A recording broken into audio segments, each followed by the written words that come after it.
എല്ലാവർക്കും നമസ്കാരം. പുതിയൊരു വീഡിയോയിലേക്ക് സ്വാഗതം. ഈ വർഷം 2026 നടക്കാൻ പോകുന്ന ഡിഗ്രി ലെവൽ മെയിൻസ് പരീക്ഷ, 10th ലെവൽ പരീക്ഷകൾ, +2 ലെവൽ ഫോഴ്സിലേക്കുള്ള പരീക്ഷകൾ, ഇതിലേത് പരീക്ഷയ്ക്ക് വേണ്ടി തയ്യാറെടുക്കുന്ന ഉദ്യോഗാർത്ഥിയാണ് നിങ്ങളെങ്കിലും നിങ്ങൾക്ക് ഉപകാരപ്പെടുന്ന രീതിയിലുള്ള ക്ലാസ്സാണിത്. അതായത് കറണ്ട് അഫയേഴ്സിൻ്റെ വിഭാഗത്തിൽ നിന്നുള്ള 3 ടോപ്പിക്കുകളെ കൈകാര്യം ചെയ്യുന്ന ക്ലാസ്സാണ്. അതിൽ ആദ്യത്തെ പോയിന്റാണ് എഴുത്തച്ഛൻ പുരസ്കാരം. എഴുത്തച്ഛൻ പുരസ്കാരവുമായി ബന്ധപ്പെട്ട പരീക്ഷയ്ക്ക് ചോദിക്കാവുന്ന കാര്യങ്ങളൊക്കെ നമ്മൾ ഈ ഒരു ക്ലാസ്സിൽ ആദ്യം ചർച്ച ചെയ്യുകയാണ്. സംസ്ഥാന സർക്കാർ സാഹിത്യ മേഖലയ്ക്ക് നൽകുന്ന ഏറ്റവും വലിയ പുരസ്കാരമാണ് എഴുത്തച്ഛൻ പുരസ്കാരം. പുരസ്കാരത്തുക 5 ലക്ഷം രൂപയാണ്. 1993 നൽകി തുടങ്ങിയ എഴുത്തച്ഛൻ പുരസ്കാരം 2025 ലേറ്റസ്റ്റ്. അപ്പൊ 2025 ആരാണ് എഴുത്തച്ഛൻ പുരസ്കാരം കിട്ടിയത്? വളരെ പ്രധാനപ്പെട്ട പോയിന്റ് ആണ്. അവിടെ നിങ്ങൾ ഓർത്തിരിക്കേണ്ട പേര് KG ശങ്കരപിള്ള. അപ്പൊ 2025 എഴുത്തച്ഛൻ പുരസ്കാരം KG ശങ്കരപിള്ളയാണ്. അപ്പൊ ഇവിടെ പ്രത്യേകിച്ച് ഒരു കൃതിക്കായിട്ടല്ല എഴുത്തച്ഛൻ പുരസ്കാരം കൊടുക്കുന്നത് എന്നുള്ള വസ്തുത കൂടി നിങ്ങൾ ഓർക്കണം. 2025 എഴുത്തച്ഛൻ പുരസ്കാരം KG ശങ്കരപിള്ള. 2024 ലഭിക്കുന്നത് NS മാധവനാണ്. 2025 KG Sankara Pillai, 2025 NS Madhavan. 2023 കിട്ടുന്നത് SK വസന്തൻ, 2022 കിട്ടുന്നത് സേതു, 2021 കിട്ടുന്നത് P വത്സല എന്നിവരാണ് ഏറ്റവും അവസാനമായി എഴുത്തച്ഛൻ പുരസ്കാരം ലഭിച്ചവർ. അപ്പൊ ഒന്നുകൂടെ ആ ഓർഡർ പറയാം. 2025 KG Sankara Pillai, 2024 NS Madhavan, 2023 SK Vasanthan, 2022 Sethu, 2021 P Vatsala. ഈ പറഞ്ഞ ലിസ്റ്റിൽ P വത്സലയാണ് എഴുത്തച്ഛൻ പുരസ്കാരം കിട്ടിയ അവസാനത്തെ വനിത. 2021 P വത്സല, വയനാടിന്റെ കഥാകാരി എന്നറിയപ്പെടുന്നത് P വത്സല, 2021 എഴുത്തച്ഛൻ പുരസ്കാരം ലഭിച്ചു.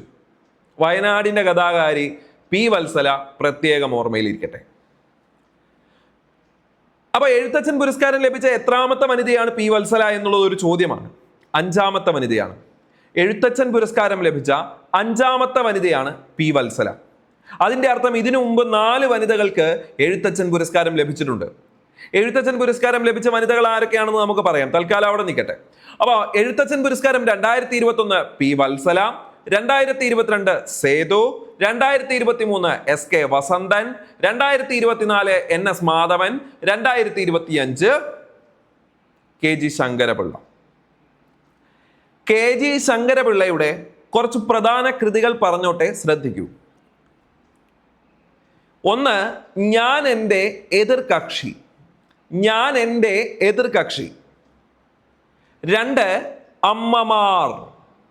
2 അമ്മമാർ. 3 സൈനികന്റെ പ്രേമലേഖനം. 4 സഞ്ചാരി മരങ്ങൾ. 5 കൊച്ചിയിലെ വൃക്ഷങ്ങൾ. കൊച്ചിയിലെ വൃക്ഷങ്ങൾ. 6 മരിച്ചവരുടെ വീട്. 7 അങ്ങനെ ഞാൻ ഭ്രാന്തനല്ലാതായി. ശ്രദ്ധിക്കൂ. അപ്പൊ ഇവിടെ ഞാൻ എന്നോർക്കാം, അമ്മ എന്നോർക്കാം. ഞാൻ എൻ്റെ എതിർകക്ഷി, അമ്മമാർ, ഈ 2 കൃതികൾ അവിടുന്ന് തന്നെ കിട്ടും. സൈനികൻ, ഞാൻ സൈനികൻ എന്നോർത്താൽ സൈനികന്റെ പ്രേമലേഖനം. അടുത്തത് എന്താ? സഞ്ചാരിയാണ്, സഞ്ചാരി മരങ്ങൾ. പിന്നെ കൊച്ചിയിലെ വൃക്ഷങ്ങൾ, പിന്നെ മരിച്ചവരുടെ വീട്, ലാസ്റ്റിൽ അങ്ങനെ ഞാൻ ഭ്രാന്തനല്ലാതായി. ഇത്രയും ആരുടെ കൃതിയാണ്? KG ശങ്കരപിള്ളയുടെ കൃതിയാണ്. എഴുത്തച്ഛൻ പുരസ്കാരം 2025 33ാമത്തെ എഴുത്തച്ഛൻ പുരസ്കാരം ലഭിച്ചയാളാണ് KG ശങ്കരപിള്ള. അപ്പൊ ഈ 7 കൃതികളിൽ ഏതെങ്കിലും കണ്ടാൽ, ക്വസ്റ്റ്യൻ പേപ്പറിൽ കണ്ടാൽ അത്ഭുതമൊന്നും വേണ്ട, ചോദിക്കാൻ സാധ്യതയുള്ളതാണ്. അടുത്തത് 1993 എഴുത്തച്ഛൻ പുരസ്കാരം ആദ്യമായി നൽകുന്നത്. അത് ലഭിക്കുന്നത് ശൂരനാട് കുഞ്ഞൻ പിള്ളയാണ്. 1994 രണ്ടാമത്തെ എഴുത്തച്ഛൻ പുരസ്കാരം ലഭിക്കുന്നത് തകഴി ശിവശങ്കര പിള്ളയാണ്. പിള്ള, ശൂരനാട് കുഞ്ഞമ്പിള്ള, തകഴി ശിവശങ്കരപ്പിള്ള 1993, 1994. 1995 എഴുത്തച്ഛൻ പുരസ്കാരം ബാലാമണിയമ്മയ്ക്ക് ലഭിച്ചു. അപ്പം എഴുത്തച്ഛൻ പുരസ്കാരം ലഭിച്ച ആദ്യത്തെ വനിതയായി ആര് മാറി? ബാലാമണിയമ്മ.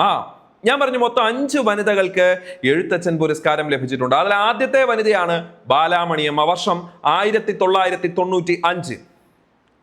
ശേഷം 2002 കമല സുരയ്യ, 2009 സുഗതകുമാരി, 2010 ലീലാവതി എന്നിവർക്കും എഴുത്തച്ഛൻ പുരസ്കാരം ലഭിച്ചു.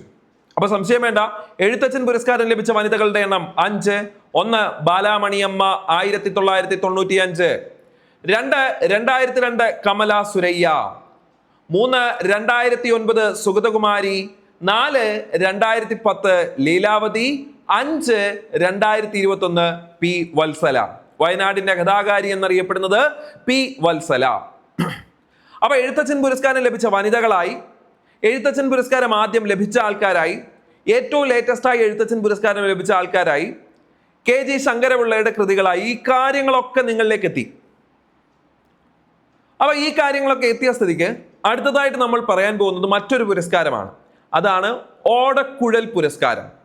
പുരസ്കാരത്തിന്റെ പേര് ഓടക്കുഴൽ പുരസ്കാരം. നമുക്ക് നോക്കാം ആർക്കൊക്കെയാണ് ലഭിച്ചത്. ഓടക്കുഴൽ പുരസ്കാരത്തെ കുറിച്ച് പറയുമ്പോൾ 2025 ഓടക്കുഴൽ പുരസ്കാരം എന്ന് പറഞ്ഞാൽ 57ാമത്തെ ഓടക്കുഴൽ പുരസ്കാരം. അത് ലഭിക്കുന്നത് EP രാജഗോപാലൻ. EP രാജഗോപാലനാണ് 57ാമത്തെ 2025 ഓടക്കുഴൽ പുരസ്കാരം ലഭിക്കുന്നത്. ഇദ്ദേഹത്തിന് ഓടക്കുഴൽ പുരസ്കാരം നേടിക്കൊടുത്ത കൃതി നമ്മൾ അറിഞ്ഞിരിക്കണം. ഓടക്കുഴൽ പുരസ്കാരം ഇദ്ദേഹത്തിന് നേടിക്കൊടുത്ത കൃതിയാണ് ഉൾക്കഥ. ഉൾക്കഥ എന്ന സാഹിത്യ വിമർശന ഗ്രന്ഥത്തിനാണ് 2025 ഓടക്കുഴൽ പുരസ്കാരം EP രാജഗോപാലന് ലഭിക്കുന്നത്. 2024 ഓടക്കുഴൽ പുരസ്കാരം ലഭിക്കുന്നത് കെ അരവിന്ദാക്ഷൻ. കൃതിയുടെ പേര് നോവലാണ് ഗോപ എന്നാണ് novel. K Aravindakshan, novel Gopa. 2023 ആർക്കാണ് ലഭിക്കുന്നത്? കവിത മാംസഭോജിയാണ് എന്ന കൃതിക്ക് PN ഗോപികൃഷ്ണനാണ് ലഭിക്കുന്നത്. കവിത മാംസഭോജിയാണ് എന്ന കൃതിക്ക് PN ഗോപികൃഷ്ണനാണ് 2023 ലഭിക്കുന്നത്. 2022 അംബികാസുധൻ മാങ്ങാടിനാണ് ലഭിക്കുന്നത്. കൃതിയുടെ പേര് പ്രാണവായു എന്നാണ്. 2021 ലഭിക്കുന്നത് സാറാ ജോസഫിനാണ്.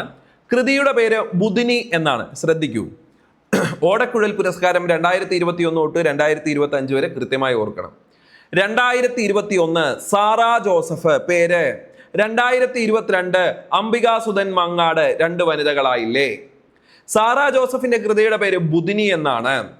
അംബികാസുധൻ മാങ്ങാടിന്റെ കൃതിയുടെ പേര് പ്രാണവായു എന്നാണ്. 2023 PN ഗോപികൃഷ്ണൻ, കൃതി കവിത മാംസഭോജിയാണ്. 2024 കെ അരവിന്ദാക്ഷൻ, നോവൽ ഗോപ. 2025 നമ്മൾ പറഞ്ഞു EP രാജഗോപാലൻ, കൃതിയുടെ പേര് നമ്മൾ പറഞ്ഞു ഉൾക്കഥ എന്ന സാഹിത്യ വിമർശന ഗ്രന്ഥം. ഇതാണ് ഓടക്കുഴൽ പുരസ്കാരം ഏറ്റവും ലേറ്റസ്റ്റ് ആയി ലഭിച്ചവർ. ഓടക്കുഴൽ പുരസ്കാരം നൽകി തുടങ്ങിയ വർഷം 1969 ഓടക്കുഴൽ പുരസ്കാരം നൽകി തുടങ്ങുന്നത്. 1969 എന്ന് പറയുമ്പോൾ നിങ്ങൾ ഇതിനു മുമ്പ് പഠിച്ചിട്ടുണ്ട്. ISRO നിലവിൽ വന്ന 69 ബാങ്കുകൾ ദേശസാൽക്കരിച്ചത് 1969. സാമ്പത്തിക ശാസ്ത്രത്തിന് നോബൽ സമ്മാനം ഏർപ്പെടുത്തിയത് 1969. അങ്ങനെ കുറെ പ്രത്യേകതകളുണ്ട്. ഒരു ജില്ല നിലവിൽ വന്ന 1969. നിങ്ങൾക്ക് പറ്റുമെന്നുണ്ടെങ്കിൽ കമന്റ് ചെയ്യുക, കമന്റ് ആയിട്ട് അറിയിക്കുക ഏത് ജില്ലയാണ് 1969 നിലവിൽ വന്നത് എന്നുള്ളത്. ഓക്കെ, അപ്പോ 1969 ഓടക്കുഴൽ പുരസ്കാരം ആദ്യമായി നൽകി തുടങ്ങി. ആദ്യത്തെ ഓടക്കുഴൽ പുരസ്കാരം ലഭിക്കുന്നത് വെണ്ണിക്കുളം ഗോപാലക്കുറുപ്പിനാണ്. 1969 ആദ്യത്തെ ഓടക്കുഴൽ പുരസ്കാരം ലഭിക്കുന്നത് വെണ്ണിക്കുളം ഗോപാലക്കുറുപ്പിനാണ്. കൃതിയുടെ പേര് തുളസീദാസ രാമായണം എന്നാണ്. വെണ്ണിക്കുളം ഗോപാലക്കുറുപ്പിന്റെ കൃതിയുടെ പേരാണ് തുളസീദാസ രാമായണം. 1970 രണ്ടാമത്തെ ഓടക്കുഴൽ പുരസ്കാരം നൽകി. അത് ലഭിക്കുന്നതും നമുക്കറിയാവുന്ന ആളാണ് OV വിജയനാണ് ലഭിക്കുന്നത്. OV വിജയന്റെ കൃതിയുടെ പേര് ഖസാക്കിന്റെ ഇതിഹാസം. ഖസാക്കിന്റെ ഇതിഹാസം എന്നാണ് കൃതിയുടെ പേര്. ഓടക്കുഴൽ പുരസ്കാരം ലഭിക്കുന്ന ആദ്യത്തെ വനിത ആരാണ്? ഉത്തരം ലളിതാംബിക അന്തർജനമാണ്. 1977 ലളിതാംബിക അന്തർജനത്തിന് ഓടക്കുഴൽ പുരസ്കാരം ലഭിക്കുന്നത്. കൃതിയുടെ പേര് അഗ്നിസാക്ഷി എന്നാണ്. അഗ്നിസാക്ഷി 1977. അപ്പൊ ജസ്റ്റ് ഒന്ന് കണക്ട് ചെയ്ത് പറയുവാണ്, മിക്സ് ആക്കി കുളവാക്കരുത്, ഒന്ന് ശ്രദ്ധിച്ചോണം. ആദ്യത്തെ വയലാർ അവാർഡ് ലഭിക്കുന്നത് ആദ്യത്തെ വയലാർ അവാർഡ് ലഭിക്കുന്നത് ലളിതാംബിക അന്തർജനത്തിനാണ്. 1977 അഗ്നിസാക്ഷി തന്നെയാണ്. അപ്പൊ ഞാൻ എന്താണ് പറഞ്ഞത്?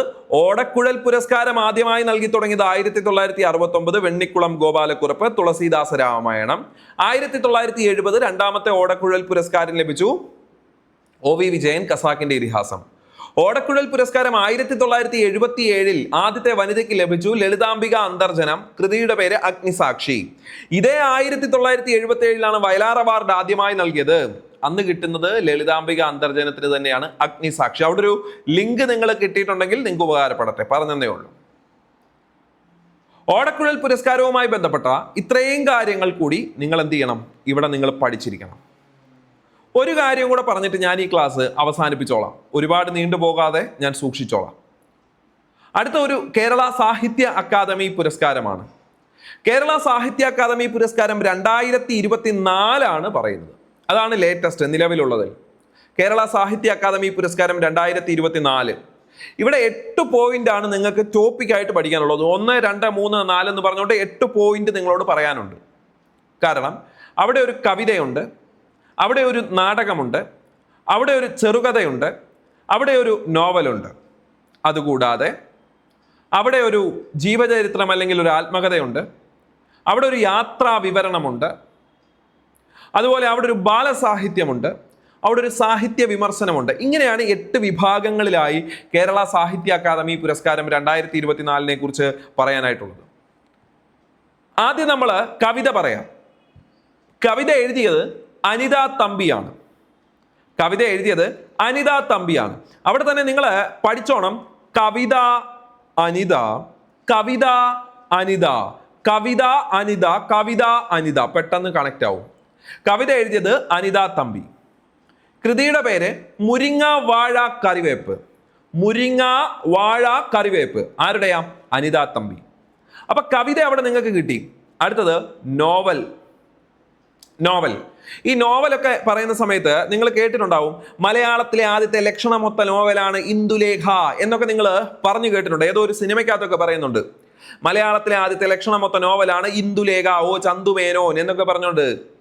അപ്പൊ ആദ്യത്തെ ലക്ഷണമൊത്ത നോവൽ ഇന്ദുലേഖ എന്ന് നിങ്ങൾ പഠിച്ചിട്ടുണ്ടെങ്കിൽ നോവൽ എഴുതിയ ആളുടെ പേര് അവിടെ എന്തായി? ഇന്ദു എന്ന പേര് അവിടെ കിട്ടും. മനസ്സിലായോ? ഇന്ദുഗോപൻ എന്നാണ്. കൃത്യമായി പറഞ്ഞാൽ GR ഇന്ദുഗോപൻ. അപ്പൊ നോവൽ എഴുതിയ ആളുടെ പേര് GR ഇന്ദുഗോപൻ.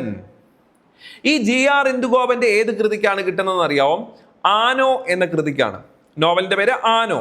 അപ്പൊ അതൊന്നും നിങ്ങൾക്ക് അവിടെ പ്രത്യേകിച്ച് പഠിക്കാനില്ല. നോവലിന്റെ നോ അവിടെ ഉണ്ട്, മാത്രം നിങ്ങൾ പഠിച്ചിട്ടുമുണ്ട്. ആനോ കഴിഞ്ഞു. അപ്പൊ നോവലിന്റെ പേര് ആനോ, എഴുതിയ ആളുടെ പേര് GR ഇന്ദുഗോപൻ. കറക്റ്റ് ആണ്. അപ്പൊ കവിതയായി, നോവലായി. അടുത്തത് ചെറുകഥ.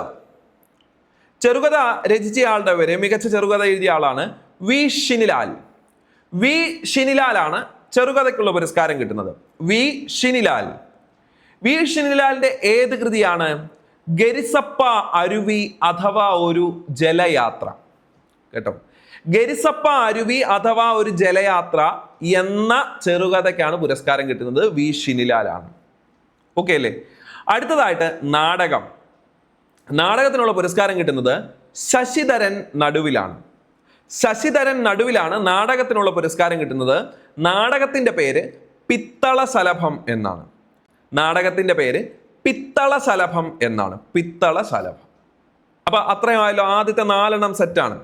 കവിത അനിത തമ്പി, മുരിങ്ങ വാഴ കറിവേപ്പ്. Novel GR Indugopan, Aano. ചെറുകഥ വി ഷിനിലാലാണ്. ചെറുകഥയുടെ പേര് നമ്മൾ പറഞ്ഞു, എന്താണ്? ഗരിസപ്പ അരുവി അഥവാ ഒരു ജലയാത്ര. പിന്നെ നമ്മൾ നാടകം പറഞ്ഞു, ശശിധരൻ നടുവിലാണ്. കൃതിയുടെ പേര് പിത്തളശലഭം. അടുത്തതായിട്ട് നമ്മൾ പറയാൻ പോകുന്നത് ജീവചരിത്രം. ജീവചരിത്രം അല്ലെങ്കിൽ ആത്മകഥ. അത് എഴുതിയ ആളാണ് Sekharan. Sekharan, Rajasekharan. Rajasekharan, K Rajasekharan. K Rajasekharan, doctor K Rajasekharan. Okay, doctor K Rajasekharan Nair, അങ്ങനെയാണ് പേര്. എന്താണ്? അപ്പോ അത് എഴുതിയത് ആളുടെ പേര് doctor K Rajasekharan Nair. Doctor K Rajasekharan Nair. ഞാൻ എന്ന ഭാവം, കൃതിയുടെ പേര് ഞാൻ എന്ന ഭാവം. എന്താ? ആത്മകഥ അല്ലെങ്കിൽ ജീവചരിത്രം എഴുതിയത് ഡോക്ടർ കെ രാജശേഖരൻ നായർ, ഞാൻ എന്ന ഭാവം. അപ്പൊ അവിടെ എന്തായി? ജീവചരിത്രമായി അല്ലെ. അടുത്ത യാത്രാവിവരണം. യാത്രകൾ. യാത്രകൾ ചെയ്യാൻ ഇഷ്ടമാണ്. ഉള്ളവരുണ്ട്, ഇല്ലാത്തവരുണ്ട്. എന്തായാലും ആട്ടെ, യാത്ര പോവുകയാണ് ഹിമാലയത്തിലേക്ക് എന്ന് നിങ്ങൾ കേട്ടിട്ടുണ്ട്. അപ്പൊ യാത്രാവിവരണത്തിന്റെ പേര് ആരോഹണം ഹിമാലയം. യാത്രാവിവരണത്തിന്റെ പേര് ആരോഹണം ഹിമാലയം. ഈ ആരോഹണം ഹിമാലയം എന്ന കൃതി ആരാണ് രചിച്ചത്? ആരോഹണം ഹിമാലയം എന്ന കൃതി എഴുതിയത് അജയ്യമായ യാത്രയായി തീരട്ടെ എന്ന് ആലോചിച്ചു കഴിഞ്ഞാൽ അവിടെ അജയനാണ് എഴുതിയത് എന്നോർക്കാം. മുഴുവൻ പേര് K R Ajayan. K R Ajayan. K R അജയൻ്റെതാണ് എന്താണ്? ആരോഹണം ഹിമാലയം. അപ്പൊ യാത്രാവിവരണമായി. യാത്രാവിവരണം കഴിഞ്ഞിട്ട് നമ്മൾ പഠിക്കുന്നതാണ് ബാലസാഹിത്യം. ബാലസാഹിത്യം. ബാലസാഹിത്യം രചിച്ചത് ഇ എൻ ഷീജ. ബാലസാഹിത്യം രചിച്ചത് ഇ എൻ ഷീജയാണ്. E N Sheeja. E N ഷീജയുടെ കൃതിയാണ് അമ്മ മണമുള്ള കനിവുകൾ. ബാലസാഹിത്യം ഇ എൻ ഷീജ, കൃതിയുടെ പേര് അമ്മ മണമുള്ള കനിവുകൾ. ബാലസാഹിത്യമായി അല്ലേ. അടുത്തതായി നമ്മൾ പറയാൻ പോകുന്നത് ലാസ്റ്റ് സാഹിത്യ വിമർശനം. സാഹിത്യ വിമർശനം. വിമർശനം. അവിടെ വിമർശനം എന്ന് പറയുമ്പോൾ നിങ്ങൾ ഏതൊരു ഒരു സിനിമാ നടനെ, മലയാളത്തിലെ ഒരു സിനിമാ നടനെ ഓർക്കാൻ പറഞ്ഞു കഴിഞ്ഞാൽ നിങ്ങൾക്ക് ആരെ കണക്ട് ആവും? ദിലീപിനെ കണക്ട് ആവും. ഏറ്റവും കൂടുതൽ വിമർശനം, കുറേ വിമർശനങ്ങൾ ഏറ്റുവാങ്ങിയ ഒരു സിനിമാ നടനാണ് അല്ലേ. അപ്പൊ സാഹിത്യ വിമർശനം ദിലീപ് എന്നോർത്ത് കഴിഞ്ഞാൽ ദിലീപൻ എന്നവിടെ കിട്ടും. സാഹിത്യ വിമർശനം ദിലീപൻ, ജി ദിലീപൻ. കൃതിയുടെ പേര് രാമായണത്തിന്റെ ചരിത്ര സഞ്ചാരങ്ങൾ എന്നാണ് കൃതിയുടെ പേര്. കൃതിയുടെ പേര് രാമായണത്തിന്റെ ചരിത്ര സഞ്ചാരങ്ങൾ. അപ്പൊ ഇവിടെ ഞാൻ 8 എണ്ണം പറഞ്ഞു. 8 എണ്ണം അവസാനം പറഞ്ഞ 4 എണ്ണങ്ങൾ ഒന്നുകൂടെ പറയാം. സാഹിത്യ വിമർശനം ജി ദിലീപനാണ്. രാമായണത്തിന്റെ ചരിത്ര സഞ്ചാരങ്ങൾ. ജീവചരിത്രം അഥവാ ആത്മകഥ ഡോക്ടർ കെ രാജശേഖരൻ നായരാണ്. കൃതിയുടെ പേര് ഞാൻ എന്ന ഭാവം. ബാലസാഹിത്യം ഇ എൻ ഷീജയാണ്. കൃതിയുടെ പേര് അമ്മ മണമുള്ള കനിവുകൾ. യാത്രാവിവരണം K R അജയനാണ്. ആരോഹണം ഹിമാലയം. അപ്പോൾ ഇത്രയും കാര്യങ്ങളായപ്പോൾ 3 കാര്യങ്ങൾ ഈ ഒരു ക്ലാസ്സിൽ ചർച്ച ചെയ്തു. 1 എഴുത്തച്ഛൻ പുരസ്കാരം, 2 നമ്മൾ പറഞ്ഞ എന്ത് പുരസ്കാരം? ഓടക്കുഴൽ പുരസ്കാരം, 3ാമതായി കേരള സാഹിത്യ അക്കാദമി പുരസ്കാരവും നമ്മൾ പറഞ്ഞു. ഈ ഒരു ക്ലാസ്സിൽ പറഞ്ഞ കാര്യങ്ങൾ നിങ്ങൾക്ക് ഉപകാരപ്പെട്ടു എന്ന് വിചാരിക്കുന്നു. അപ്പൊ ഈ ഒരു മേഖലകളൊക്കെ നിർബന്ധമായും ഉദ്യോഗാർത്ഥികൾ പഠിച്ചിട്ട് പോകേണ്ട മേഖലകൾ തന്നെയാണ്. അപ്പൊ ഈ ക്ലാസ്സുകൾ നിങ്ങൾക്ക് ഇഷ്ടപ്പെടുന്നുണ്ടെങ്കിൽ ദയവ് ചെയ്ത് സപ്പോർട്ട് ചെയ്യുക, ഷെയർ ചെയ്യുക. പിന്നെ ഈ പറഞ്ഞ കാര്യങ്ങളുടെ നോട്ടുകൾ ലഭിക്കുന്നതിനായിട്ട് അല്ലെങ്കിൽ നോട്ടുകൾ ആവശ്യമുണ്ടെങ്കിൽ നിങ്ങൾ ടെലഗ്രാം ചാനലിൽ നിങ്ങൾ ജസ്റ്റ് കമന്റ് സെക്ഷനിൽ പറഞ്ഞു കഴിഞ്ഞാൽ ഞാൻ ടെലഗ്രാം ചാനലിന്റെ ലിങ്ക് തരാം. അതിലൂടെ നിങ്ങൾക്ക് നോട്ടുകൾ ലഭിക്കും. നോട്ടുകൾ ആവശ്യമുള്ളവർ ജസ്റ്റ് നോട്ട്സ് എന്നൊരു കമന്റ് ഇട്ടാൽ മതിയാവും. ഞാൻ ഓരോ ക്ലാസ് എടുക്കുന്നതനുസരിച്ച് നോട്ട്സ് തരാം. ഇനി ഇതുപോലെയുള്ള ക്ലാസ്സുകൾ വേണമെന്നുണ്ടെങ്കിൽ നിങ്ങളൊരു തംസപ്പ് കമൻ്റായിട്ട് നൽകിയാലും മതി. അപ്പോൾ നിങ്ങളുടെ സപ്പോർട്ടിന് വേണ്ടിയിട്ടാണ് പറഞ്ഞത്. നമുക്ക് മുന്നോട്ട് വീഡിയോകൾ ചെയ്യണമെന്നുണ്ടെങ്കിൽ നിങ്ങളുടെ പ്രചോദനം ആവശ്യമാണ്. അപ്പം വീണ്ടും മറ്റൊരു ക്ലാസ്സുമായി നമുക്ക് കാണാം. എല്ലാവർക്കും നന്ദി.